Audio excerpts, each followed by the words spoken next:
All right. You want to talk about a real clash of the titans? A musical feud for the ages.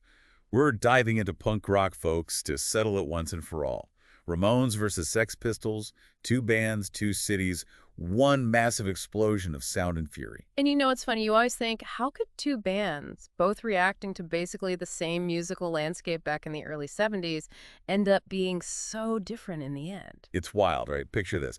It's 1976. Rock's gotten all overblown, like these huge epic guitar solos, lyrics about like wizards and whatnot. Yeah, I know what you mean. And then bam, the Ramones hit the stage at CBGB. Four guys, leather jackets, jeans tighter than you'd believe, just bashing out these anthems all about like boredom and glue. It was like an antidote to all that overblown stadium rock. Totally. They weren't just playing music, they were a statement. And what's amazing to me about the Ramones, it's not just that they stripped everything down, it's how in your face it was. Like back then, 10-minute guitar solos, that was the norm. And then here comes Blitzkrieg Bop, right? Under 2.5 minutes. And every second was a punch to the gut. Exactly. Like, we're not playing by your rules, music industry. We're doing this our own way. And the lyrics, forget all those, deep mystical pronouncements. They were singing about like being a teenager, being pissed off, being bored in the suburbs. Real stuff. Stuff everyone could connect to. Totally. It's no wonder they became like the anthem for, well, anyone who felt like they didn't fit in, which back then was a lot of us. Right. It was raw. It was real. But, and one of the sources we looked at touched on this, that simplicity, it also kind of sparked some debate, like, were they really, truly rebelling against the system? Or, like some critics said, were they just a bunch of guys having a laugh? Interesting. Right. Gets to the heart of what punk was all about. For sure. Maybe the biggest rebellion is just like being yourself, no matter how weird you are, how loud you are. Absolutely. But speaking of loud and rebellious, let's hop across the pond for a sec, over in England. While the Ramones were tearing up New York City, the Sex Pistols were cooking up a different kind of storm. And man, was it a different kind of storm. This is where things get really, really interesting. I mean, you can't really talk about punk without talking about the huge impact the Sex Pistols had on Britain back then. You got to remember, this is a country dealing with, well, economic hardship, right? Social unrest. People were just feeling disillusioned. Now here come these guys, all attitude. Yeah. Like a slap in the face, all snarls and safety pins, and they were saying what everyone was thinking, giving a voice to all that anger and frustration. They scared the hell out of the establishment, that's for sure. Totally. They were dangerous. And man, talk about a shot heard round the world. God save the Queen. Oh, yeah? Right in the middle of Queen Elizabeth's Silver Jubilee.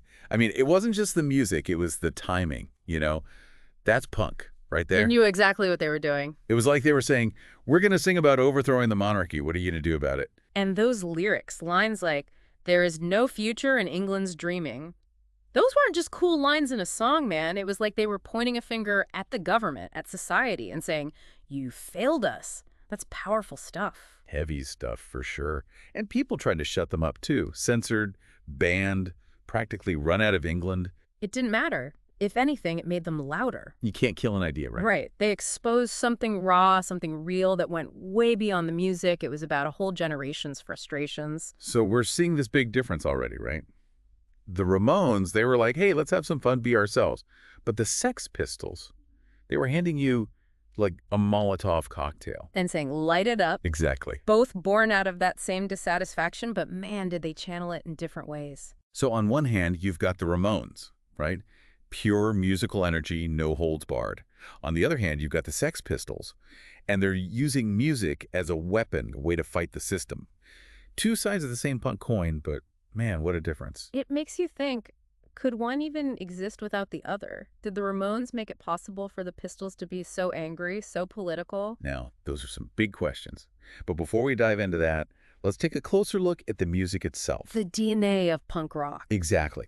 Because to really understand their impact, we got to break down the sound. And trust me, there's a lot to unpack. All right, so let's get into the nitty-gritty, the sonic landscapes these guys were creating. Because it wasn't just noise, right? It was music, but different. Oh, absolutely. With the Ramones, it's like, imagine, okay, you got this classic car, a 57 Chevy, all souped up, right? Beautiful car. But then you strip it down. Get rid of all the fancy stuff. Just leave the raw engine. That's the Ramones. Pure, raw power. Driving drums. That bass line hitting you right in the chest. And you know what's wild? Their influences. We're talking girl groups, bubblegum pop. Seriously? Yeah, but they put it through this distorted, crazy fast filter. So you kind of knew it, but it was totally new too. And the way they just threw out the rule book. 3 chords, that's it. Almost primitive, but man, the energy is like they were saying, anyone can do this. Pick up a guitar and go. Exactly. And D. Ramone, that downstroke on the bass, man, he practically invented punk rock rhythm. It wasn't about being fancy, just pure emotion straight from the gut. And then you've got Joey Ramone's voice. Hmm. This skinny dude practically yelling about like feeling alone, feeling lost. But it was, I don't know, relatable. Like he was singing for all of us. For sure. They made you feel like you weren't alone. Okay, so we've got the Ramones. Now, flip the record. The Sex Pistols. Sonically. Whole different ballgame. Absolutely. If the Ramones were a hot trod, the Sex Pistols, man, they were a tank, just crushing everything in their path. And you can hear it in Steve Jones's guitar. Abrasive, almost painful, like he was trying to channel all the messed up stuff in the world. Reflecting the times, for sure. And then, Johnny Rotten. Forget melody, forget singing, really. This was pure attitude. Yeah. Sneering every word like he was spitting in the face of authority. Yeah. And that's the difference, right? The Ramones, they were like, hey, come hang out, let's rage together. But the Pistols, they were like, this whole thing's a sham, let's burn it down. They were making a statement. Absolutely. They used their music to say the things no one else would say. Oh. It was punk, but it was dangerous too.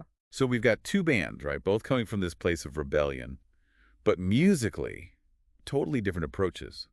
But it wasn't just about the sound, right? It was the look, the whole attitude, the whole do-it-yourself thing. This whole movement, a cultural earthquake. So how did the Ramones and the Sex Pistols shape that? What did our sources have to say about how they turned punk into this, like, cultural explosion? You know, it's crazy.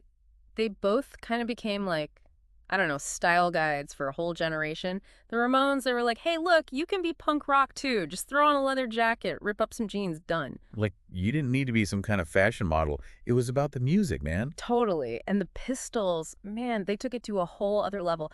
Safety pins, crazy haircuts, writing on your clothes. They were like, screw your idea of good taste, we're doing our own thing. Yeah, like we're going to look how we want and you're going to notice. And a lot of kids back then, they really responded to that. You know, they were tired of being told what to do, what to wear. It was a revolution. Absolutely. And the DIY thing, both bands were all about that. Like you didn't need some fancy record deal to make music. Just grab an instrument, find a basement, and make some noise. It was empowering, you know? Yeah. Like you could create something out of nothing, and everyone was doing it. Yeah, fanzines popping up everywhere, little record stores selling the stuff out of the back. It was like a whole underground world was being born. And it wasn't just about the music, right? It was the attitude. Like, we're not going to wait around for someone to give us permission. We're going to make our own scene, our own rules. Exactly. And that's the real legacy of punk, I think. It's not about any one band or any one sound. It's that spirit, you know, that energy of questioning everything, of making your own way. So we've talked about their music, their impact. Man, these bands left a mark, that's for sure.